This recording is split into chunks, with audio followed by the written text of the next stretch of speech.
Hello, నమస్కారం. నా పేరు doctor Rajasekhar Pappu, orthopedic surgeon from మోనస్ రోబోటిక్ హాస్పిటల్స్. మీలో ఎవరైనా యంగ్ ఉండి అంటే 35, 40, 50 ఇయర్స్ ఉండి మోకాళ్ళ నొప్పులు వస్తున్నాయా? మీరు నడవలేని పరిస్థితిలో ఉన్నారా? మీకు గ్రేడ్ 3 ఆస్టియో ఆర్థరైటిస్ ఉంటే మీకు నీ రీప్లేస్మెంట్ అవసరం లేకుండానే మనము మీ జాయింట్ ప్రిజర్వింగ్ సర్జరీ చేసి మీ మోకాళ్ళ లైఫ్ పెంచవచ్చు. మీ మోకాళ్ళ లైఫ్ మన స్టేజ్ని బట్టి ఉంటుంది. ఒకదే గ్రేడ్ 2 స్టేజ్లో చేస్తే మనకి ఒక 20 ఇయర్స్ దాకా వస్తుంది. గ్రేడ్ 3లో చేస్తే 10 to 15 ఇయర్స్ దాకా మనము నీ రీప్లేస్మెంట్ని మనము అవాయిడ్ చేయొచ్చు అనమాట.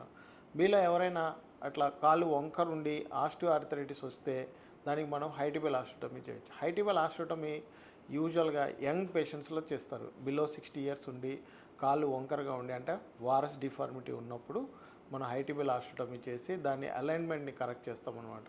లింబ్ అలైన్మెంట్, వారస్ డిఫార్మిటీని న్యూట్రల్ అలైన్మెంట్ తెస్తాం. అలాగే ఒకవేళ మీకు ఏమైనా డిఫార్మిటీస్ కొన్ని డిఫరెంట్ లెవెల్స్లో ఉంటే వాటన్నిటిని కూడా అసెస్ చేసి మీ లింబ్ న్యూట్రలైజ్ చేస్తాం అన్నమాట. దాన్ని డిఫరెంట్ పద్ధతుల్లో ఆస్టియోటమీ చేస్తాం. ఓన్లీ మోకాలు కింద చేసే ఆస్టియోటమీనే హైటిబియల్ ఆస్టియోటమీ అంటాం అనమాట. ఇవన్నీ కూడా నీ ప్రిజర్వింగ్ సర్జరీస్లో వస్తాయి. హైటిబియల్ ఆస్టియోటమీతో పాటు మనకి నీ ప్రిజర్వింగ్ సర్జరీలో ఓట్స్ అని, మొజాయిక్ ప్లాస్టీ అని, అలాగే మిన్స్డ్ కార్టిలేజ్ ప్రొసీజర్స్ అన్నీ చేస్తుంటాము. అలాగే మనము హైటిబియల్ ఆస్టియోటమీతో పాటు ఆటోగ్రాఫ్ట్ కూడా, అల్లోగ్రాఫ్ట్ కూడా పెట్టచ్చు. మనము మెనిస్కల్ రీప్లేస్మెంట్ కూడా చేయొచ్చు ఎవరికైనా మెనిస్క్ లేకుండా ఉంటే.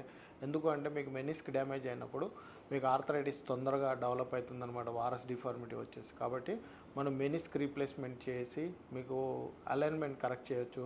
అలాగే మీలో ఎవరైనా ఏసిఎల్ ఇంజరీస్ ఫ్రీక్వెంట్గా అయ్యి 1 time 2 times ఫెయిల్ అయిన వాళ్ళకు కూడా అక్కడ మనకి ప్రాక్సిమల్ టిబియాలో కొన్ని యాంగిల్స్లో తేడా ఉంటుంది, పోస్టీరియర్ టిబియల్ స్లోప్ ఎక్కువగా ఉంటుంది. అప్పుడు కూడా మన హైటిబియల్ ఆస్టియోటమీ చేసి మీకు ఆ ఏసిఎల్ ఫెయిల్ కాకుండా కూడా మనం సర్జరీ చేయవచ్చు. Thank you.